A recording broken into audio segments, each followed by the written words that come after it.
அதான் நான் திருப்பி வந்துட்டேன், போனவன் திருப்பி வந்துட்டேன். சரி வா தள்ளு, நான் அதை எடுத்துக்கிட்டு போகிறேன், 2 நாள் கழித்து தான் வருவேன் அப்படின்ட்டு அவன் சரன்னு வீட்டுக்குள்ளே உள்ளே வந்துட்டான். வீட்டுக்குள்ளே உள்ளே வந்து அரங்கிட்டு கதவை திறக்கான்.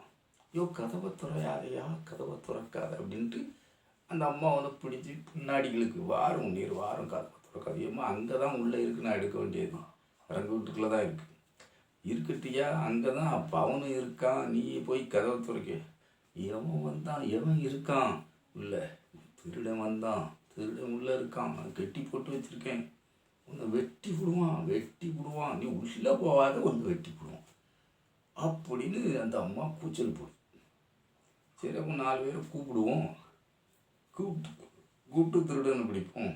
அதனால் அறிவு கெட்ட மனுஷன் 4 பேரை கூப்பிட்டேன்னா நமக்குத்தானே அசிங்கம். நம்ம வீரம் இல்லாதவனா, சோரம் போனவனா, வீரம் சோற போனவனா, நீர் எவ்வளோ பெரிய ஆள். நீர் போய் அப்போ 4 பேரை கூப்பிடணுங்கிரு. சரி அப்போ நான் துறக்கேன், விடு. துறக்கக்கூடாது. ஆமாம், நான் பிடிச்சி கெட்டிலாம் போட்டு வச்சுருக்கேன், உள்ளெல்லாம் கிடக்கான், அவனை எதுக்கு போட்டு துறக்கணுங்கிரு.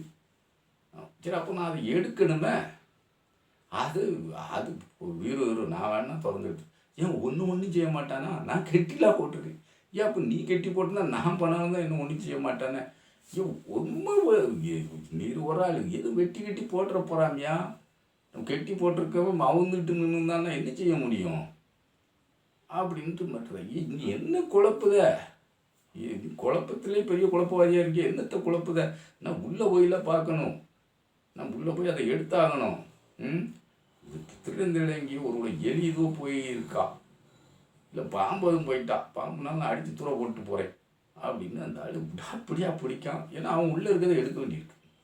அந்த உடனே இவன் விட மாட்டேக்கா. இவன் இல்லை நான் வேணாலும் போய் எடுத்தாரேன், நீ போகக்கூடாது, நான் செத்தாலும் பரவாயில்ல, ஏன் புரிசி நீ செத்தக்கூடாது அப்படின்னு. அடா சரி போ, நான் காலில் இருக்கேன், நீ போய் திருடனை சமாளித்து எடுத்துகிட்டு வா அப்படின்ட்டு சொன்னோன்னே அரங்கிட்டு திறந்து என்னதுன்னு கேட்டு போய் எடுத்தாந்து அவன் கையில் கொடுத்தா.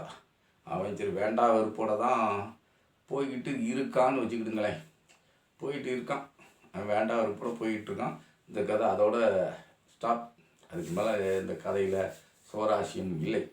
கதை சுவராசியம் கெட்ட கதை, அதனால் வேண்டாம், இந்த கதை வேண்டாம், போதும். இந்த நண்பர் சொன்ன கதை அதோட போதும்னு வச்சுக்கிட்டுங்களேன். அவன் போயிட்டான், அவன் வேலையை பார்த்து போயிட்டான். அதனால் வந்து இதில் வந்து கதை சொல்ல வேண்டாம், அது போதும் அப்படின்னு வச்சுக்கிடுங்களேன். அப்படி தான் வச்சுக்கணும். இப்போது எங்கள் அண்ணாச்சி சீமான் இருக்கார்ல, மதிப்பிற்குரிய எங்கள் அண்ணாச்சி சீமான் இருக்கார்ல, எங்கள் அண்ணாச்சி சீமான் வந்து அவருடைய கட்சியில் 1-2 பேராக அப்படி விலகுதாங்க. எங்கள் அண்ணங்கிட்ட ஒரு ஓலா கதைகளை விடுகிறார். அவரிடம் நேயமில்லை.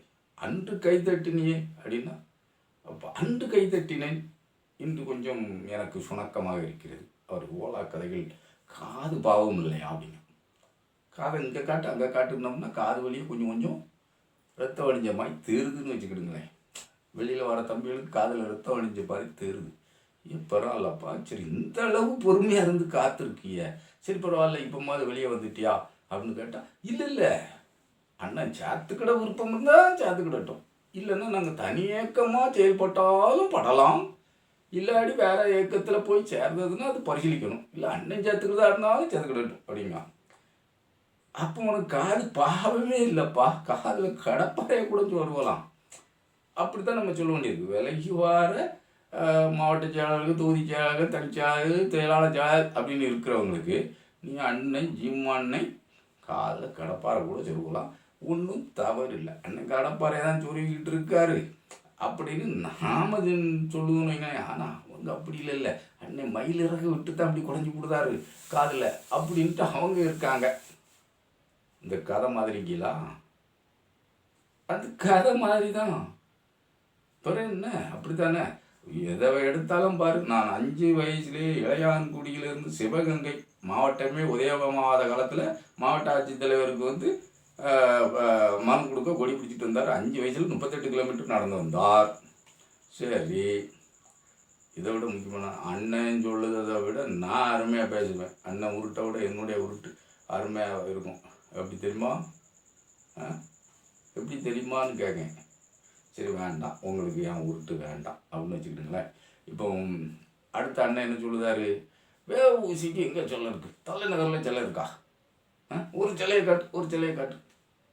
அவன் இல்லைன்னா சுதந்திரையாதுப்பா அப்படிம்பாரு. 1968 திமுக ஆட்சி காலத்தில் சிலை வச்சுட்டாங்க பூ, அவருக்கு நினைவு மண்டபம் வச்சுருக்காங்க பூ.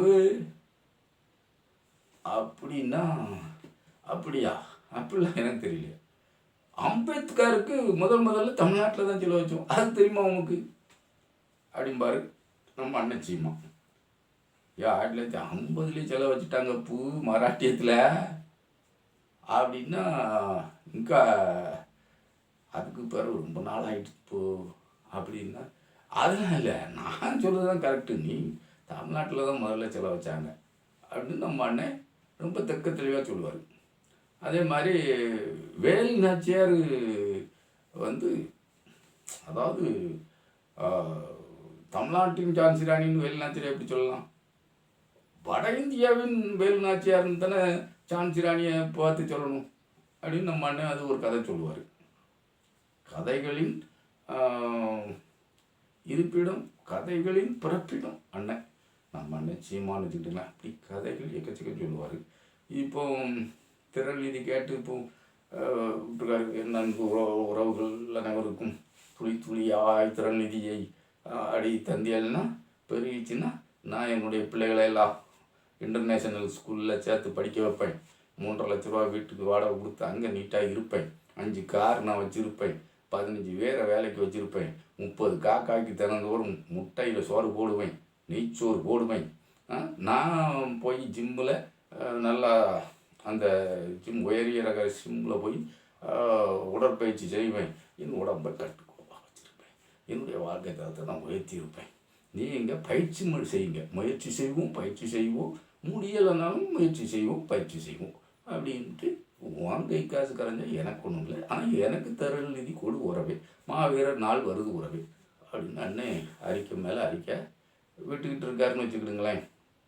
இப்போ அதை விட புது ஒரு ஓலா விட்டுருக்காரு, நான் இந்தியன், பைந்தமிழர் நாடு பாரத நாடு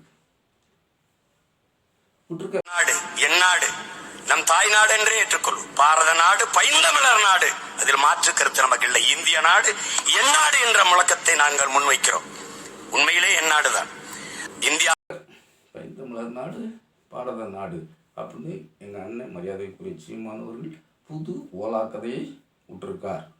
நாங்கள் இந்தியா என்று நாங்கள் எங்கள் முழக்கம் அதுதான், நாங்கள் அதை ஒத்துக்கிடுவோம், நாங்கள் ஒத்துக்கிடுவோம், நீ ஒத்துக்கிடு எல்லாம் ஒத்துக்கிடலை, போனால் போகுதுன்ட்டு இந்திய தேசிய கொடியும் வச்சுக்கிடுவேன்னு சொன்னவன் தான் நீ, அதை பற்றிலாம் ஒன்றும் இல்லை, யார் தான் பேசலை யார் தான் முடிச்சு மாறலை அப்படின்னு வச்சுக்கிடுவோம், ஒன்றும் பிரச்சனை இல்லை.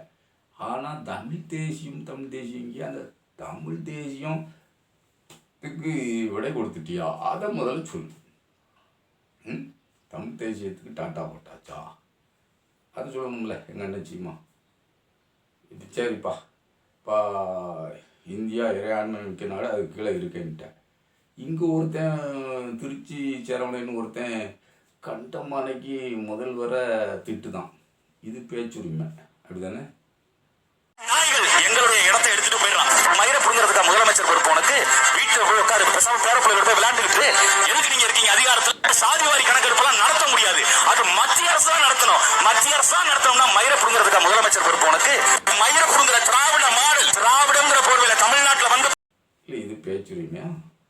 முதல்வரை திட்டுதை பாரு, இந்த மாதிரி கண்டமானைக்கு திட்டு தானே இது பேச்சுரிமைன்னு எந்த வகையில் பேச்சுரிமையாக வச்சுருக்கிய? தமிழ்நாடு அரசு என்ன சொல்லுது, அதாவது சாதிவாரி கணக்கெடுப்பு ஒன்றிய அரசு எடுத்து அதன் திட்டத்தின்படி பயனாளிகளுக்கு, அதாவது அந்த கணக்கெடுப்பின்படி எல்லா இடஒதுக்கீடையும் தரணும் அப்படின்னு சொல்லுது. நம்ம வெறுமனே அந்த கணக்கு எடுத்து வச்சுக்கிட்டு நாக்கு வலிக்க கூட ஆகாதுப்பா, நம்ம தான் ஏற்கனவே அந்த கணக்கு எடுத்து நம்ம 69% இடஒதுக்கீடு வச்சுருக்கோம். அவன் சொன்ன அந்த முற்பட்ட சாதிக்குன்ட்டு 10% இடஒதுக்கீடு தமிழ்நாட்டில் அலோவ் பண்ணலை. ஆனால் இன்னும் நம்ம சீமான அலோவ் பண்ண மாதிரியே தான் பேசிக்கிட்டு இருப்பார், தமிழ்நாட்டில் அலோவ் பண்ணலை. அதை மறுத்து தான் நம்ம கிளியராக இருக்கோம். அதனால் ஜாதிவாரி கணக்கெடுப்பை ஒன்றிய அரசு எடுத்து ஒன்றிய அரசு அதன்படி நமக்கு இட ஒதுக்கீடு தந்தால் இன்னும் பெருவாரியான நம்ம சமூகம் முன்னேற்றம் அடையும். அப்போ ஒன்றிய அரசை தான் நம்ம நிர்பந்தப்படுத்தணும் அப்படின்னு நம்ம முதல்வர் சொன்னால், நீ எடுக்க முடியலாம், நீ எதுக்கு அரசு, நீ எதுக்கு முதலமைச்சர்ன்ட்டு கேள்வி மேலே கேட்டு அவதூறு பரப்புகிற, அசிங்கமாக பேசுகிற, வன்முறை தூண்டுதமாய் பேசுகிற இந்த மாதிரி திருச்சி சரவணன்கள் நம்ம அண்ணன் சீமாங்கச்சில் அண்ணனை மாதிரி தான். அண்ணன் என்ன மாதிரியான அவதூறு வன்முறை பேச்சுக்கள்லாம் பேசி கொம்பு சீவி விடுதாரோ அதைத்தான் சீவி விட்டுக்கிட்டு இருக்கான்னு வச்சுக்கிட்டுங்களேன். அந்த முதல்ல சொன்ன கதைக்கு நம்ம அண்ணன் பொருத்தமாக இருக்காரா இல்லையாங்கிறது எனக்கு தெரியாது. அது ஒரு நண்பர் சொன்ன கதை, அதைத்தான் நான் அந்த இடத்துல சொல்லி வச்சேன். நம்ம என்ன சீமா கதையை பொறுமையாக பேசி